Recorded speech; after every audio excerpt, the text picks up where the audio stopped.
Okay, so today we'll learn another method of figuring out what generating functions can do. And one another method, which is called snake oil method, is what we'll learn today. So, what is the main purpose for this method is that we have been seeing there are a lot of combinatorial identities that we deal with, right? So in this course also so many times in the form of either power series or in the generating functions or otherwise, there are a lot of combinatorial identities that we have come across, and we have seen combinatorial proofs for many such identities. And mostly what we have done is that we tried creating a bijection between the two sides of the equality, right? Yes. So here now what we are going to do is that we'll use we'll give a single method that uses generating functions which deals with the evaluation of these combinatorial sums. Okay, and this is actually capable of handling a great span of sums which even involves binomial coefficients. Okay, generally whenever there are binomial coefficients in the picture we feel, oh, how to manipulate it, how to deal with this. But here this method which we are going to see can work even when there are binomial functions, binomial coefficients involved in your uh, identities. Okay, so however, I mean, of course, the one method cannot be supreme enough to work for every possible scenario. So there are some restrictions. There are some places when it breaks down, or rather, when you get stuck, when you do not know how to proceed further. For those, there are other methods which we will see in the next class. But for today, we will start with the snake oil method. And what it really does is that whenever you are trying to figure out, uh, find out some particular summation, you convert it as a coefficient into, I mean, you treat it as a coefficient, then make a generating function out of it. And then instead of trying to find these coefficients, you try to find the generating function itself. And then using the knowledge which we have gained so far about the generating functions, some famous generating functions that we have encountered, we use that knowledge to figure out what the coefficients actually are. Okay, so that is the flavor which you are going to deal with. All right.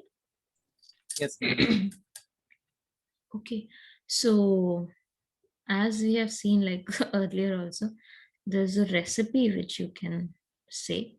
So for the snake oil method, recipe is that if you want to find the value of some particular summation which is given to you, you actually figure out what are the free variables in that equation.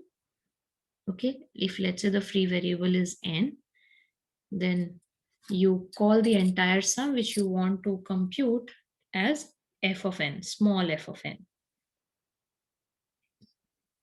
Okay, and Yes, now ma'am.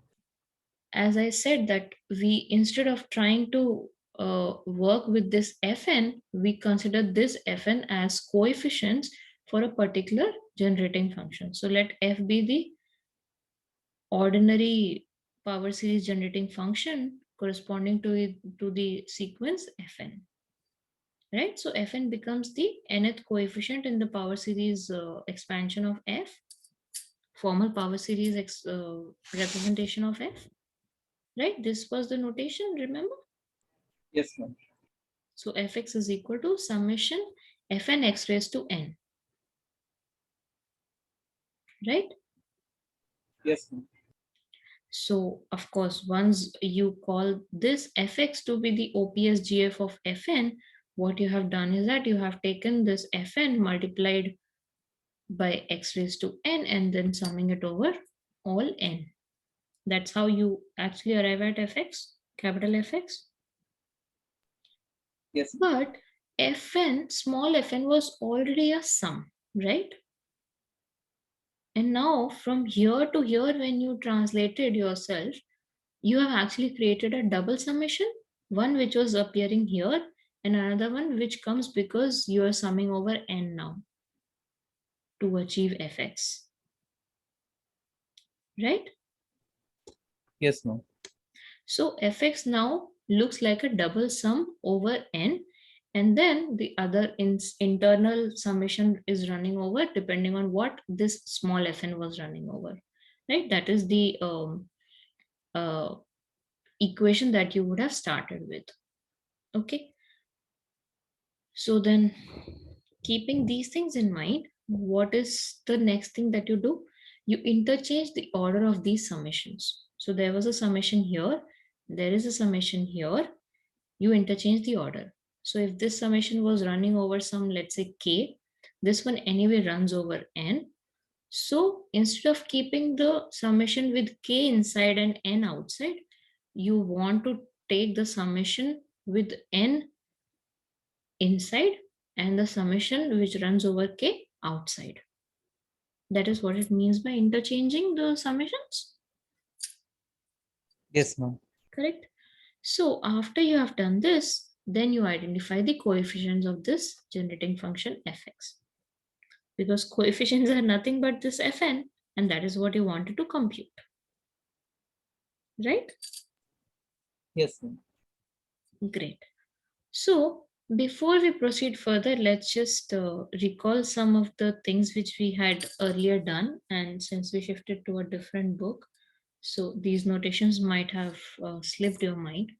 So whenever you write summation fx x raised to n, where the limits of summation are not defined, then by default the limits are from minus infinity to infinity.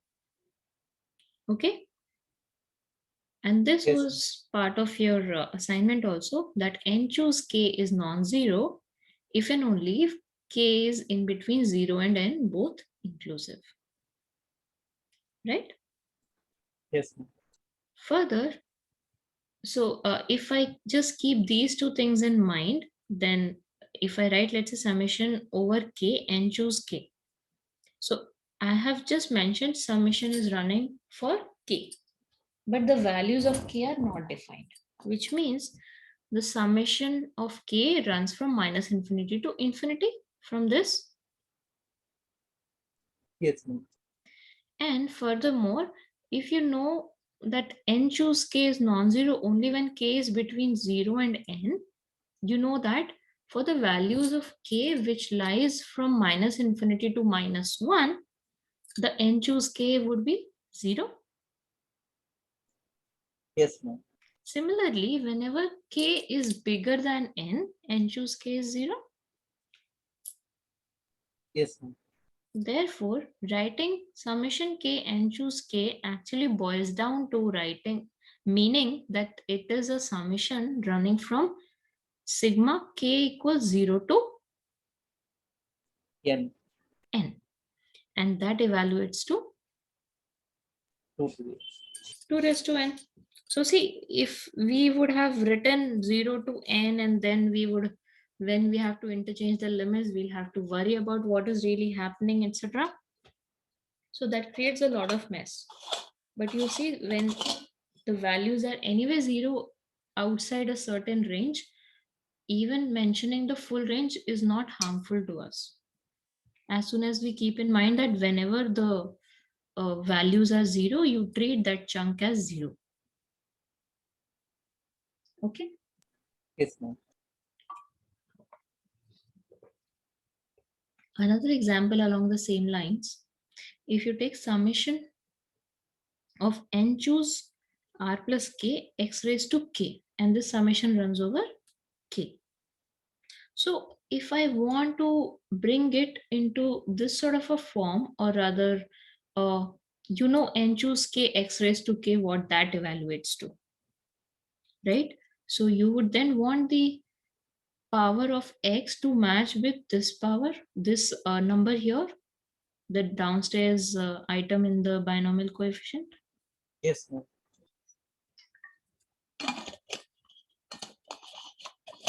But to do that, you will have to get a factor of x raised to r here.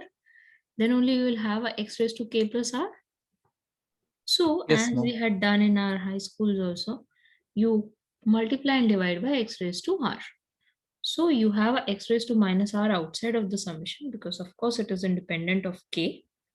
And then you have summation over k and choose r plus k x raised to k plus r. Okay. Okay, ma'am.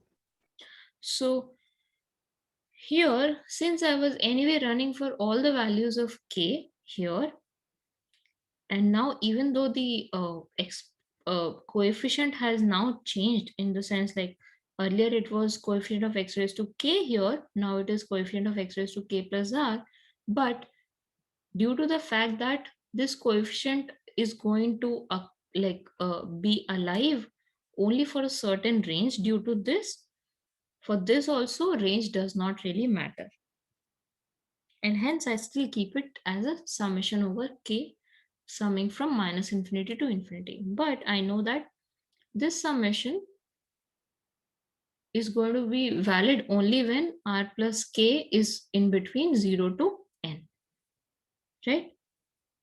Yes, ma'am. So you can safely just keep r plus k as a new variable, let's say s. So then this is n choose s, this is x raised to s, and then this summation is still over s and not s minus r.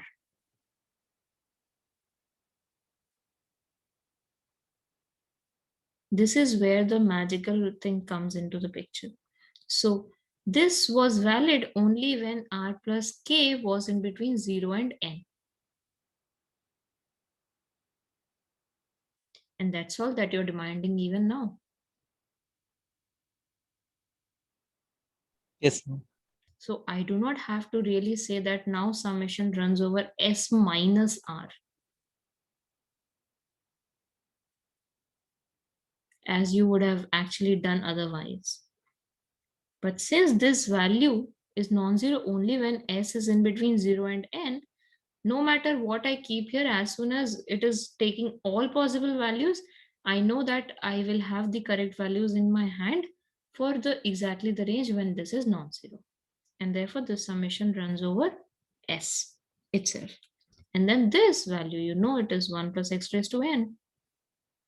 Correct? Yes, ma'am. So then you know that this entire summation is actually x raised to minus r 1 plus x raised to n. Okay. Yes, ma'am. So keeping these things in mind, and let's just recall few identities which we had earlier seen. I think one of the initial lectures um, long ago, I don't remember lecture number. So these are the two main identities which we will use repeatedly. And they say that if you take summation of r choose k x raised to r, so now this is not x raised to k but x raised to r. This power now matches with the top part of the binomial coefficient. Okay, ma'am. Okay, so remember these particular identities because you'll need them a lot to solve problems faster. Okay, and then if this summation is running from r greater than equal to 0, then it evaluates to x raised to k, the bottom. So in this, you see k is a free variable. Okay, so automatically the answer is supposed to come out in k. Yes, ma'am. So this evaluates to x raised to k upon 1 minus x raised to k plus 1.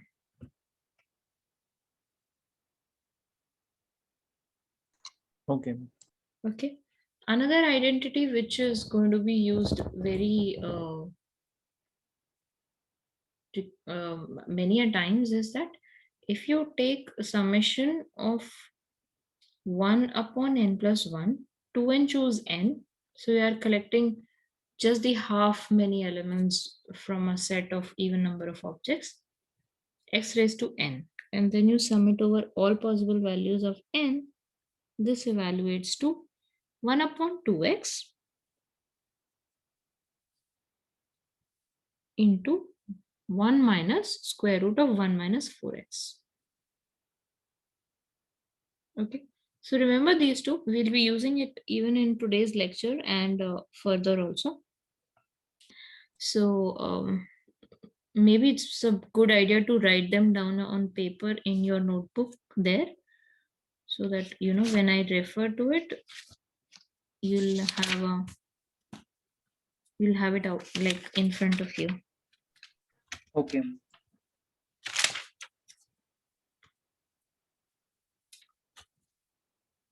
Let me know once you are done.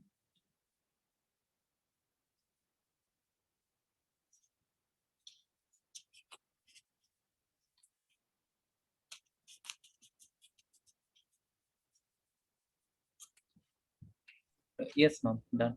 Done? Okay. So let's start. Suppose this is the thing which you want to compute. Okay. Yes, ma'am. And you want to use the snake oil method. So why actually the method is called snake oil? See the recipe and try to figure out why. Maybe like if we look at it like like a square or something with indexing I and j. I mean, if we have two variables I and j where the indices run over them, then we'll get a square. This we are like interchanging the sum is somewhat like making it zigzag or something, I guess. Zigzag. Okay, a simpler interpretation would be that snake is a reptile, right? Yes. And every reptile needs friction to move. Yes. Not just reptiles, even us. If there is no friction, we'll slip.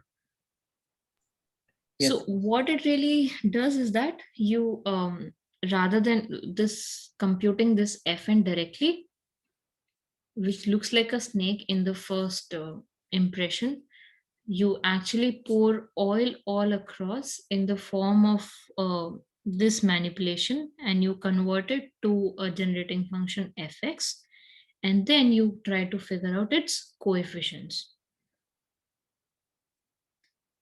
So it's how that saying goes that you hide it under the rug.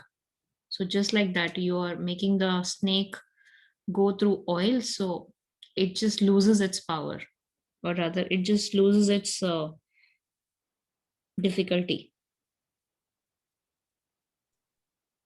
Okay.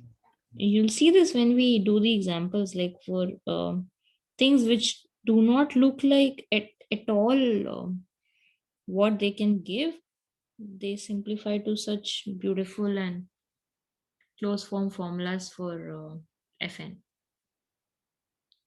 Okay, so let's come to the first example. So if this is what you want to compute, what is the first step in your recipe? We have to identify the free variables. Figure out the free variables. What is a free variable in this? N. N. It's already showing up on the screen. So you're Yes, going to ma'am. call this sum as F of small f of n. That is also showing up on the screen. Now what do you do next? So f of n is this. Next step as per the recipe is that you multiply both the sides by x raised to n and sum over n. Okay, so this side you're going to get summation fn x raised to n, sum running from n minus infinity to infinity. Here, same thing, you'll have a summation x raised to n, this thing, sum running from minus infinity to infinity. So this side you have already decided to call as capital F of x as per this step. right? Yes, ma'am. So you get that fx is equal to summation n x raised to n and then this element.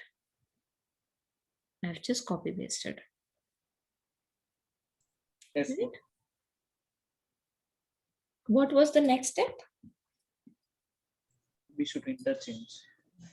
Sorry, We should interchange the sums. we should interchange the summations. So the summation that runs over k should be brought outside and the summation which is running on n goes inside. Okay, so when we do that, what we get is this, right? So since ma'am. this summation was k greater than equal to 0, I still have k greater than equal to 0. And then summation on n, k choose n minus k x raised to n. Right?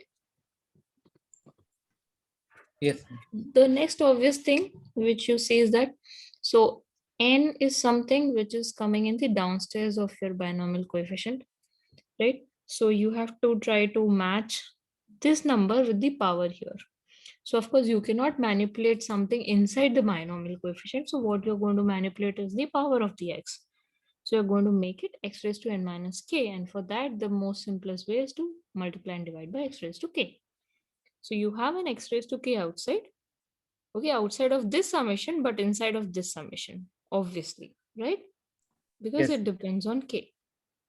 So you have summation of n, k choose n minus k, x raised to n minus k. And this, you know, is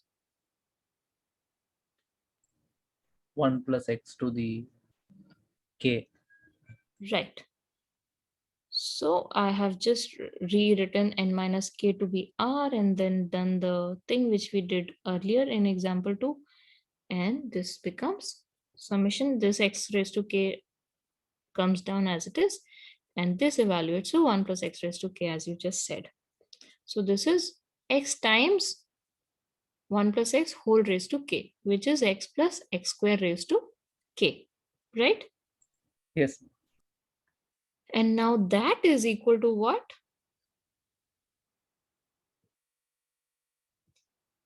K is running from 0 to infinity and you have some. So if I, let's say, call my x plus x square to be some y, then you are having summation k greater than equal to 0, y raised to k. What is that equal to?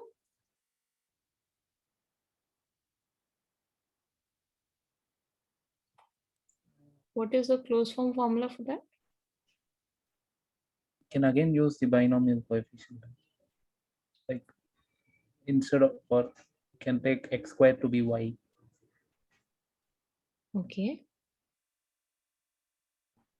It will be,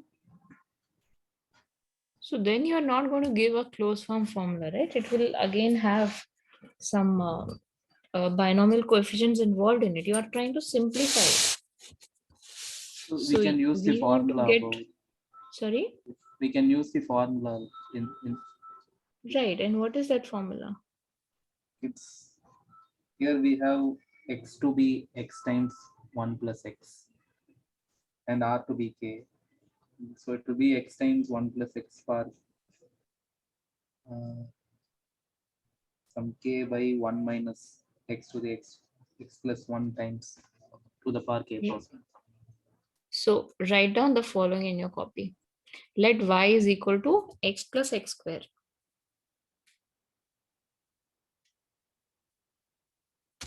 Arjun? Yes, ma'am. Now then rewrite this summation in terms of y and tell me what you get. Summation of k y power k. Right. And what is this equal to? Oh, this is just 1 by 1 minus y. Correct. So what it comes down to is just 1 minus, 1 upon 1 minus y, which is x plus x square. Yes, ma'am. Okay. So fx you have evaluated. Is my job done? No, we wanted each coefficient, but Each still, coefficient, right? yeah. So never forget that just because you evaluate fx does not mean that the aim of the question is over. We wanted to figure out this fn, right? So this is just the oiling thing. This is the main snake, and that you have to catch this one. So, however, but what do you see here is that 1 upon 1 minus x square. So this is 1 minus x square without the bracket, internal bracket. Yes, ma'am. This is an ordinary power series generating function for the Fibonacci sequence. Yes, ma'am. So fn is actually f of n plus 1.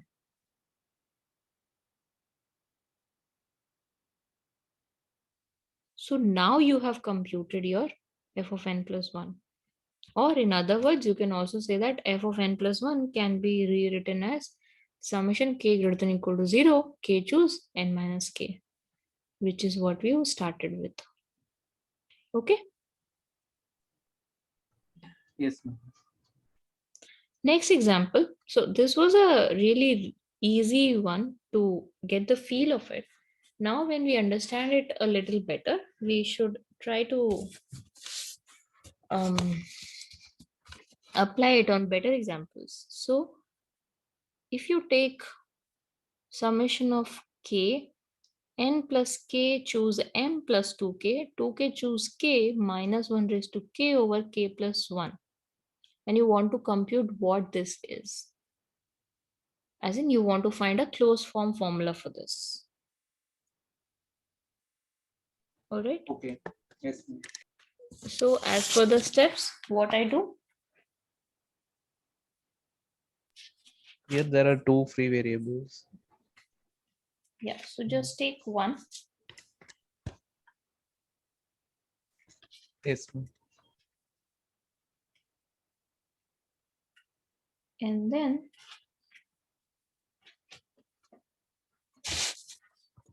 so I have taken n to be my free variable. Therefore, I am calling it as f of n. Okay. So, and then the next step would be to create this generating function fx. So this is created by multiplying this entire thing by x raised to n and then summing over n.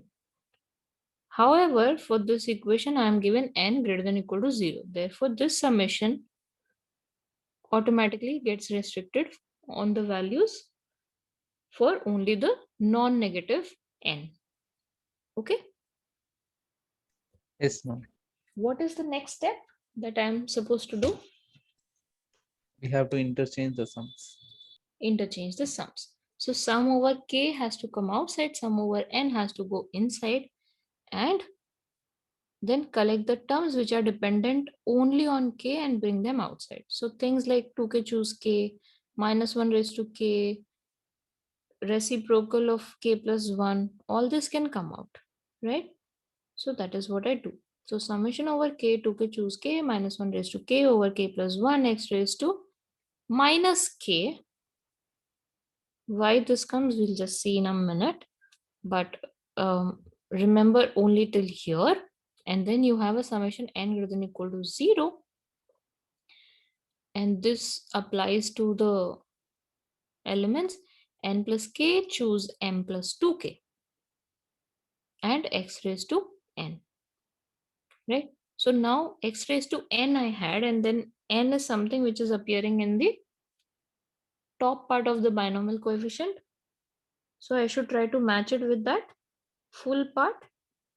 Full part says it is n plus k. So I do multiplication and division by x raised to k to get a x raised to n plus k here. And that is why x raised to minus k appears here. Okay, outside the summation, but inside the summation for k. Yes, ma'am. Moving further, so you have this entire thing as it is. Now this I have rewritten. So n plus k is written as r. So this is r choose m plus 2k x raised to r And now since n was not running over the entire range, I have to take care of the range when I am redefining the variable. So if n plus k is r and n is greater than or equal to 0, n plus k has to be greater than or equal to k, right? Yes, ma'am. Which means r is greater than or equal to k. So this is the range you work with. And for this particular range, you know the answer to this summation is x raised to the bottom portion of this binomial coefficient divided by 1 minus x raised to binomial bottom coefficient plus 1. Okay, this is the second formula here. So there must be a k there, right? In the formula. R greater than or equal to k. Oh, well, if you take, let me see. Oh, how come I didn't notice this? So r greater than or equal to 0, you have this. And the summation you have. Oh. Okay, let me think about that. I should make a mark. Okay. This is which example? Example 2.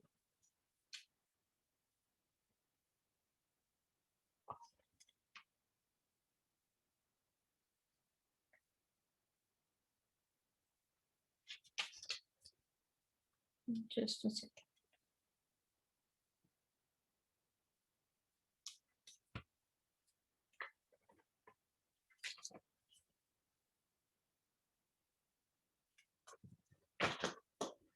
Okay. And so, yeah, let me see why this r greater than or equal to k summation still gives you the same answer, which is the x raised to the bottom coefficient divided by 1 minus x raised to the bottom coefficient plus 1. Okay, but keeping till here, assuming this is true, and moving forward, so you have a x raised to minus k, you have a x raised to plus 2k, so you'll have a x raised to k left, so x raised to m plus k left here. Okay, Yes, ma'am. so this is what is written next. So you have 2k choose k minus 1 raised to k over k plus 1, x raised to m plus k divided by 1 minus x raised to m plus 2k plus 1. Now we just take everything out which is independent of k. So x raised to m comes out, minus 1 raised to 1 minus x raised to m plus 1 also comes out, and you are then left with summation of k, 2k choose k, and I combine both of these because I'll be left with x raised to k here, and it's a minus 1 raised to k. So you have a minus x raised to k divided by k plus 1 and minus 1 minus x raised to 2k. Okay. Yes, ma'am. Manipulating this thing further, you have a 1 upon 1 plus k outside, and this is minus x over 1 minus x whole square, whole thing raised to power k. Yes, ma'am. Okay, and now this by the other formula which we had seen here. So you have a 2n choose n, x raised to n, and this thing is with the multiplication of 1 upon n plus 1. Yes, Okay, ma'am. so compare that with this. So you have a 2k choose k, some x, let's say the y, some y raised to k, and 1 upon k plus 1. So you will have a 1 minus square root of 1 minus 4y, right? Okay, 1 upon 2x, 1 minus square root of 1 minus 4x. So 1 upon 2y. Okay, here it is. So y is this for me, minus x upon 1 minus x whole square is my y. So 2 times y. So 2 times minus, so 1 minus x whole square. and 1 minus square root of 1 minus 4y. Simplify this entire thing. You will have this, so you'll have a 1 minus x square factor coming out. So that will leave a m minus 1 here. Okay. And this Yes. is further, yeah, this minus I have taken up here. So, and this x contributes a minus 1 here. So you have a minus x raised to m minus 1 divided by 2 into 1 minus x raised to m minus 1. And then this internal thing, if you evaluate, this minus minus I have taken out. And then this is 1 minus square root of 1 plus 4x upon 1 minus x whole square. Okay. And if you take this 1 minus x whole square in the denominator common here, you're going to get 1 plus x squared minus 2x plus 4x whole divided by 1 minus x whole square, right? Yes, ma'am. So in the numerator, you will be left with a 1 plus x whole square. Correct? Yes. So then you come out of the square root and you'll have a 1 plus x over 1 minus x. Yes. I think I would have written that. Okay. The calculation is here. So you have a 1 minus 1 plus x over 1 minus x. Okay. Oh, so I did a plus here because I shifted from 1 minus x to x minus 1. And just forget about that for a moment. But if you solve this further, so you'll have a x minus 1 plus x plus 1. So you have a 2x over x minus 1. Okay. So Okay, that ma'am. 2 will cancel out here. And this x now makes it x raised to m. And this 1 minus x raised to m minus 1 along with the minus here, you contributes one more power. So you'll actually have a x raised to m over 1 minus x raised to m. So this is your fx. Now it is easy to figure out the power of n from this. You have done this several times.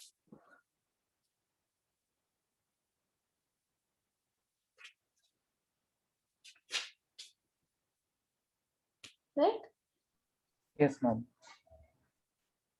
And this is what? So again, just 1 by 1 minus y, where y is x by 1 minus x. No, so what is the power of x raised to n in this expression?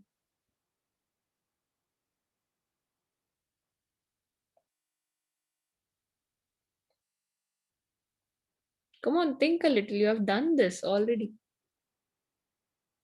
You mean coefficient of x raised to n?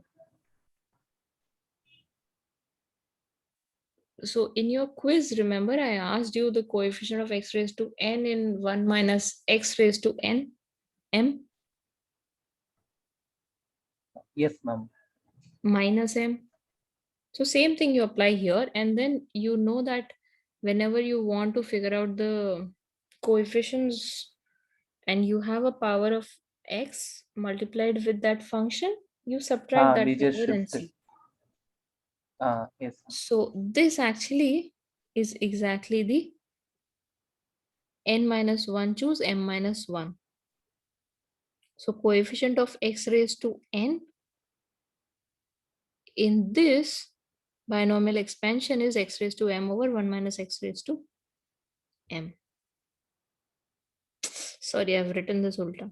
So coefficient of x raised to n in this is this. Yes, ma'am. This is coming here. And then that tells me that the function fn actually is n minus 1 choose m minus 1. Yes. Okay. So you see, we started with something which looks as horrendous as this. And the uh, like brute force method of snake oil we kept applying. with some standard formulas used here, of course. And we evaluate it at f of n to be n minus 1, choose n minus 1. Okay. Another example where this thing may not give you the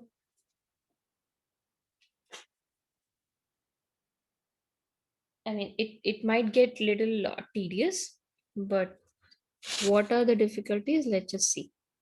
So this is what you want to compute. So summation minus 1 raised to k, n minus k, choose k, y raised to n minus 2k, and k is less than equal to n by 2. Okay. So this is the range on which the sum, this particular sum works, and this is what you want to compute. So as per the recipe, we call this as f of n, and in the part of question, you know that n is greater than equal to 0. So when you construct your generating function capital F of x, you know that this summation has to run from 0 onwards. So you will have a summation n greater than equal to 0 x raised to n, and then this entire thing being written out here. Now you want to interchange the sums with k outside and n inside, and we go further. So obviously when see k is here, k is definitely greater than equal to 0, otherwise it's 0, Yes, ma'am. right? So even when I take this out, I put my range for k to be greater than equal to 0, minus 1 raised to k, and y raised to minus 2k, because y is independent of k, sorry, n. Yes, ma'am. Okay, and since y raised to minus 2k and minus 1 raised to k uh, would have been perfectly meaningful even if k was negative. Therefore, it is important to mention that k is non-negative here. Okay. Yes, ma'am. So then further inside what is left is the thing which depends on n. So you have n minus k, choose k, this x raised to n and y raised to n. Now x has something as power n, y has power n. So xy I can treat as a single variable. Let's say some z.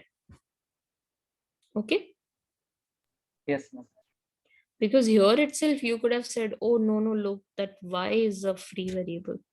But it's always advisable to choose, if at all there are more free variables, choose the ones which are part of the binomial coefficients, because that is where the major manipulation would happen, right?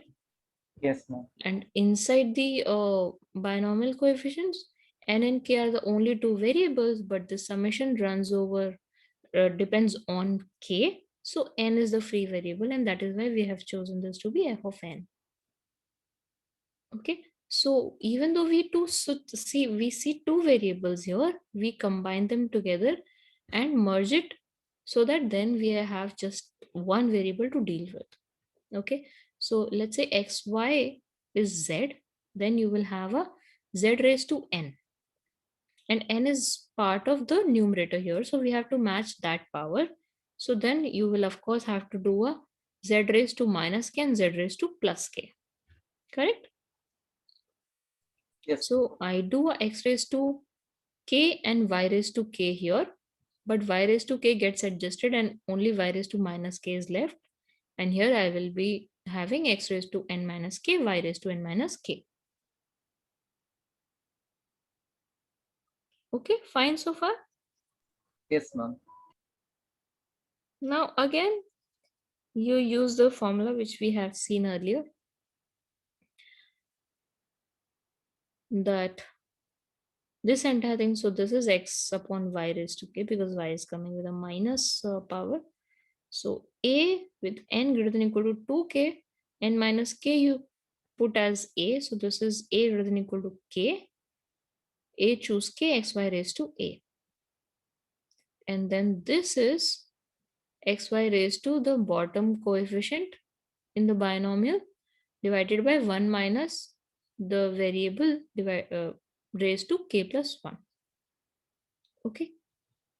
So now manipulate this further, and what you see is that so 1 upon 1 minus xy is free of everything. So that comes out at least. And rest of it, you have a minus x raised to k, x raised to k. So you have a minus x raised to 2k. Okay. You have a y raised to minus k and y raised to k. So y cancels out. Rest is 1 upon 1 minus xy raised to k. So minus x raised to 2k and 1 upon 1 minus xy raised to k, I club together and write as minus x square upon 1 minus xy whole raised to k. Okay. Yes, ma'am. And this, you now know what it is. You just treat this entire thing as z. So this is summation k greater than or equal to 0, z raised to k. What is that thing? 1 by 1 minus z. 1 by 1 minus z. So that is what I have written next. So is the two, yeah, both the pages are visible, right? Yes, ma'am. So this term anyway was there with me. So I've written as it is. And this I've written as 1 upon 1 minus z, which is minus x square over 1 minus xy. You do this manipulation further and just take the fractions out. So you have 1 minus xy plus x square, and this 1 minus xy goes up and that gets cancelled out with this. So you'll have a 1 upon 1 minus xy plus x square. Okay. So we have come till here, but this does not give the end of the solution, right? We were to find small f of n. So to find small f of n further, you have to now use partial fractions, because this as it is doesn't have roots, right? So treating how we had earlier done when we initially first time we dealt with the Fibonacci sequence, we took the root as x plus and x minus, and then this is, since this is a degree 2 polynomial with leading coefficient to be 1, this entire thing can be written as 1 minus x plus 1 minus x minus, where x plus and x minus are the two roots for this particular polynomial equation.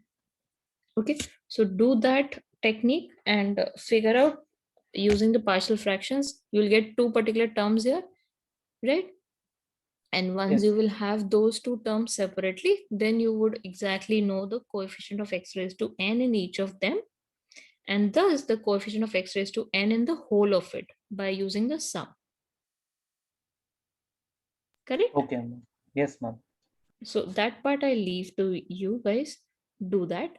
Next example, if we see, it is that if you take summation over k of n plus k, choose 2k, 2 raised to n minus k.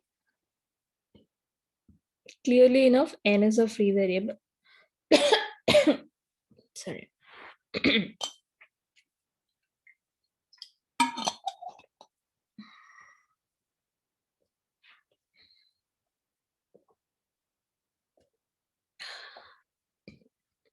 So n is a free variable here.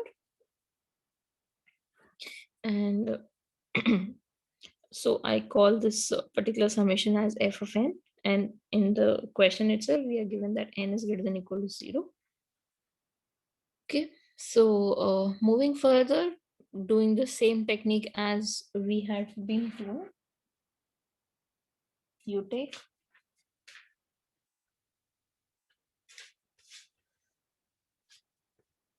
fn, you multiply it by x raised to n, then sum over all n. Okay, so due to this summation runs from n greater than or equal to 0, x raised to n, and this small fn. Interchanging the limits as in summations, You have summation k coming outside 2 raised to minus k, at least I can take outside because that's independent of n. And left out part is 2 raised to n and x raised to n. So you have a summation n greater than equal to 0, 2x raised to n plus k, choose 2k. Okay. And then similar thing, you see n, which is part of the top portion of the binomial coefficient. So you try to match the power here with this number. So you'll have do a 2x raised to plus k and minus k. So 2x raised to minus k comes outside, 2x raised to plus k gets inside with this, and you'll have a summation. So now this matches with the top thing. So again, you use the same formula as you did earlier to evaluate this to x upon 1 minus x raised to k plus 1.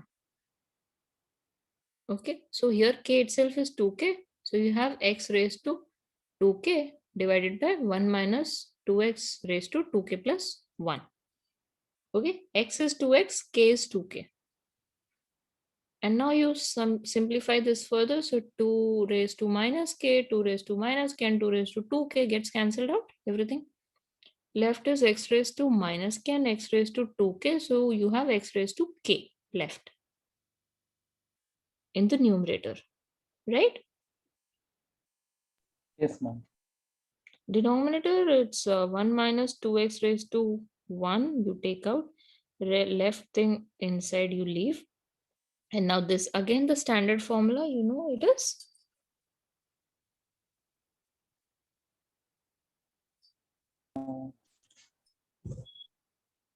So if you let z is equal to x upon 1 minus 2x whole square.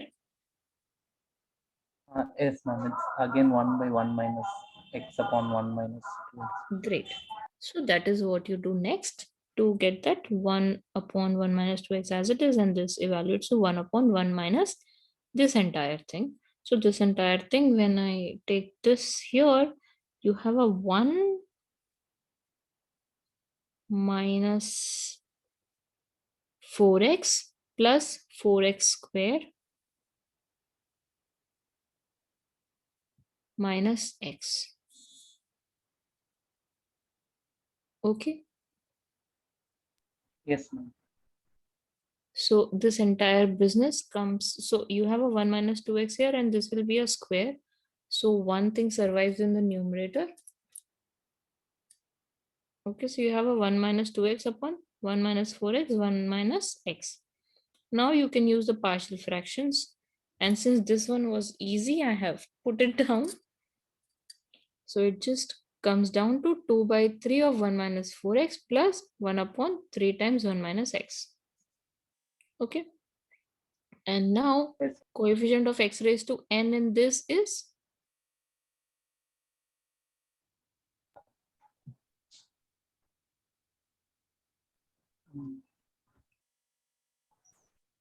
Yeah. In the whole sum, ma'am, or the first one? No, in just this one. This first factor. It's 2 square.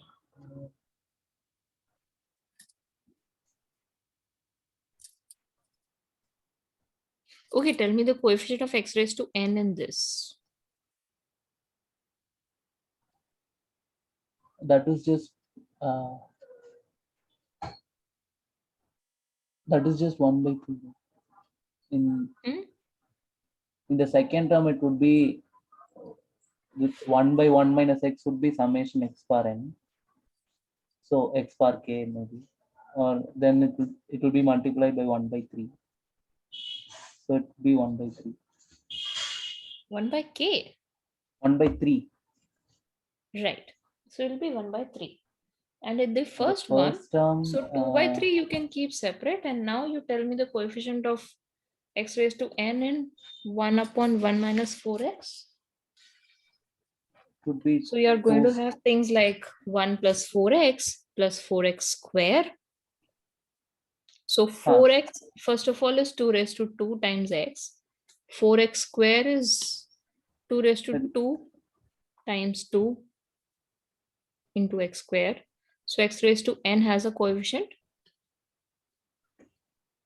4 power n, that is 2 power 2n 2 power times 2 2n by 3. times 2 by 3. Yes. So it is 2 by 3 times 2 raised to 2n. And here, as you have already told me, the coefficient is 1. So you have just 1 by 3 left. And then this together is 2 raised to 2n plus 1 plus 1. So this turns out to be your f of n. Simple enough. Yes, ma'am. So, but just to recall, this was the function you started with.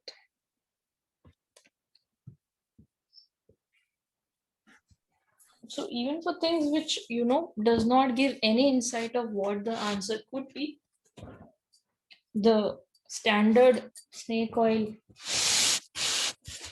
methods application yields results which are like very easy to see. And last example for today's class now is the one where we see how snake oil method is not always applicable,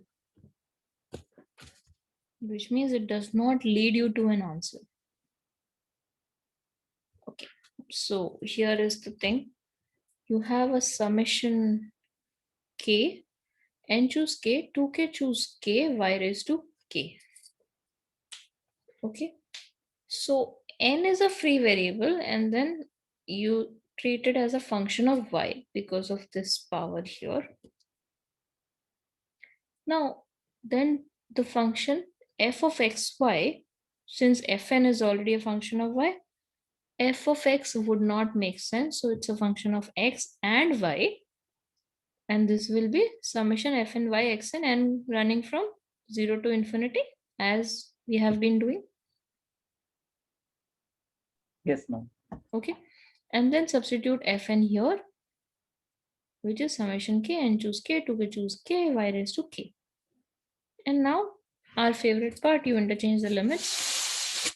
So summation over k, and then all the things which depend on k. So 2k choose k comes here, y raised to k comes here, rest remaining is this. So this is here. And now this one formula, what was this equation? This thing evaluates to 1 plus x power. no, x raised to k divided by 1 minus x raised to k plus 1. Okay, so you Yes. get this here. Now this is xy raised to k. 1 minus x, 1 copy is free, so that goes out. So you have a 1 upon 1 minus x outside the summation. Then rest of the summation runs over. 2k choose k, xy raised to k, 1 minus x raised to k. So xy raised to xy divided by 1 minus x raised to k. But this summation is equal to what? So suppose xy upon 1 minus x is some z. Then what is this? It's a summation 2k choose k z raised to k. So we are missing 1 by k plus 1. You can just multiply it on both. This one, Yes, ma'am. right? Where was I?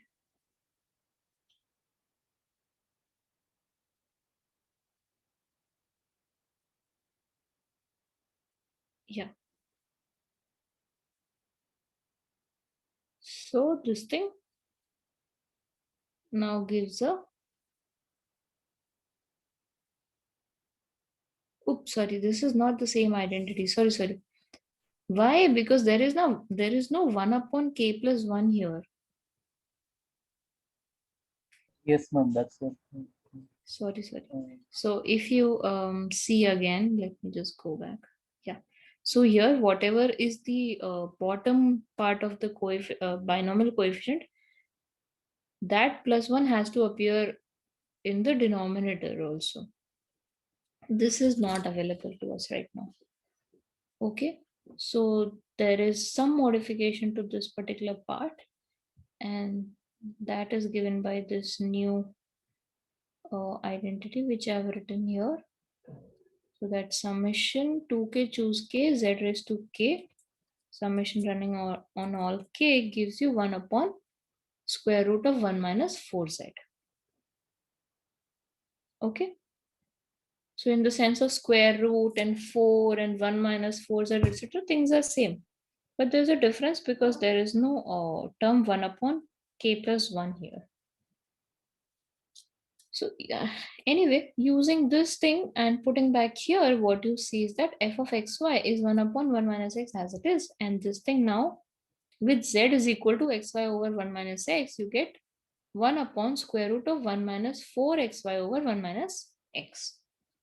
Okay, and then evaluate this further. So you have a 1 minus x times 1 minus x minus 4xy.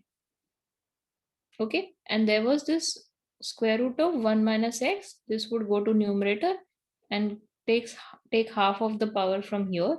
So you have a 1 upon square root of, now since just half power is left, 1 minus x minus 4xy. Oh, and this bracket closes here. Okay. Yes, ma'am. So you came up till here. And if you want to do it little further, you have a 1 minus, take x out from this and you'll have a 1 minus 4y left inside. There is one more bracket here. I've missed out a lot of brackets. So this and this. Okay. And that's it.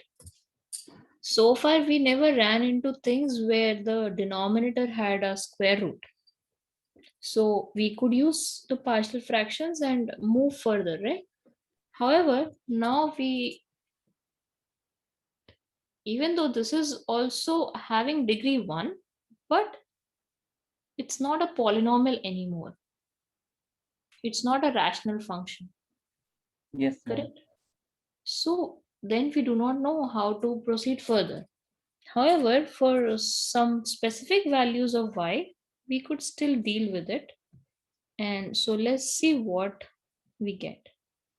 So if y happens to be minus half, so when you put a minus half here, it's going to be a 1 minus 2. So it's a minus 2. So it's a 1 plus x, basically. Right? Yes, yes, ma'am. So we have a 1 upon square root 1 minus x, 1 plus x. So 1 minus x square.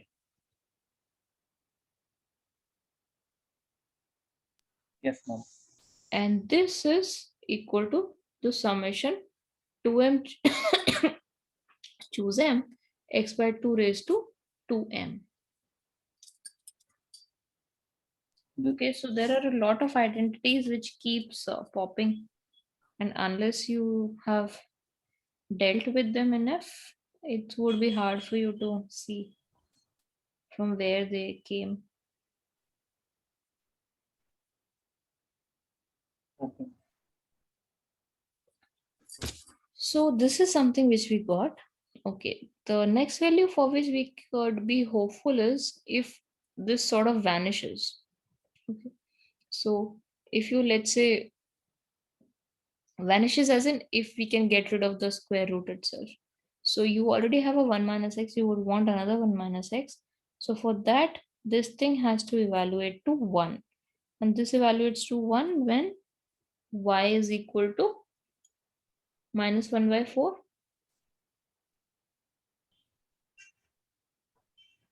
The inner bracket, ma'am.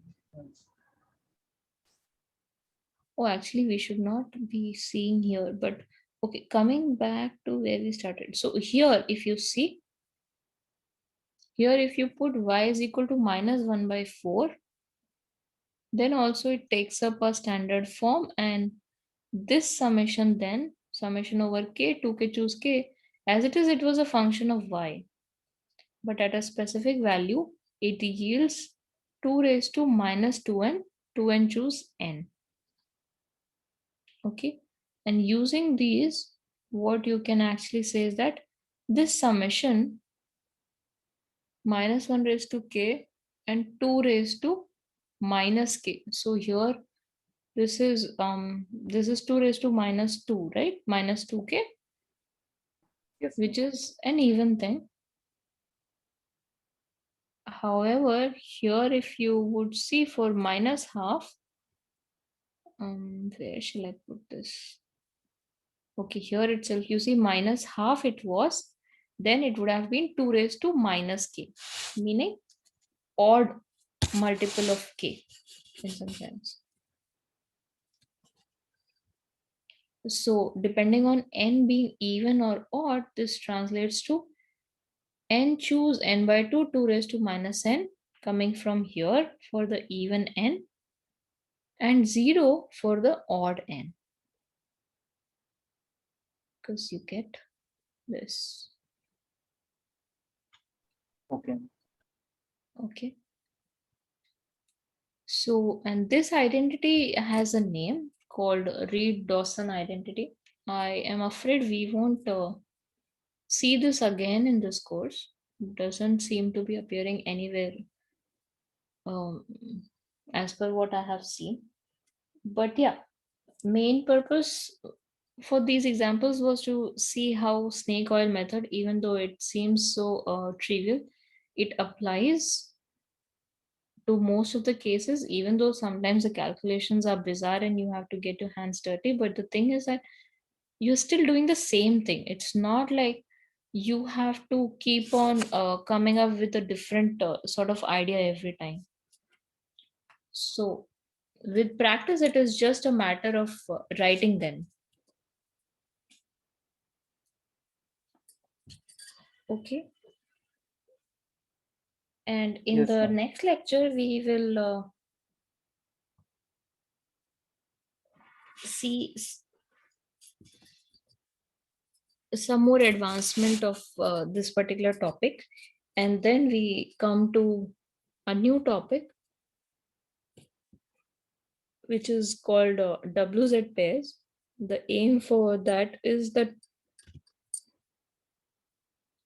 it works beyond the scope of snake oil method. So for things which we could not, so there are places where the snake oil method could not lead us to an answer. However, the WZ pairs would come to a rescue and they'll help us prove harder identities. Okay. Okay, ma'am. So yeah, that is it. And with that, the course would finish. So there is just one topic which is left to cover, the WZ pairs. Snake oil, you have already seen few examples, few more you will see in the next lecture.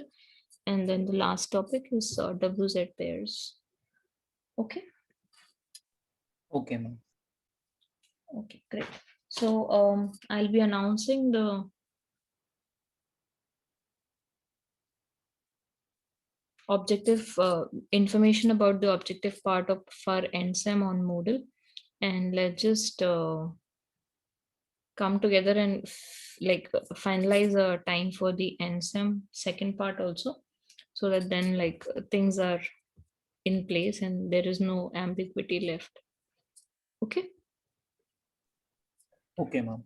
So you guys talk amongst yourself and then let me know what suits you. So, for you, 31st is fine, right? 31st. Yeah, 31st Yes. is fine. Just there would be restrictions for me on timings. So let me know that.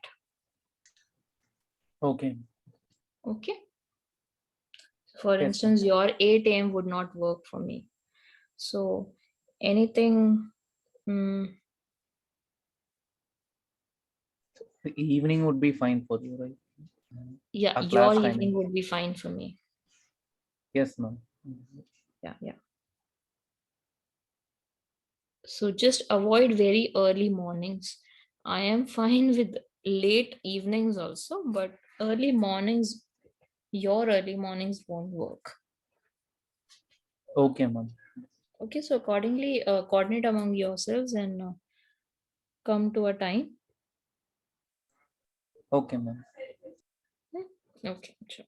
Then I'll end this. Okay, thank you. Okay.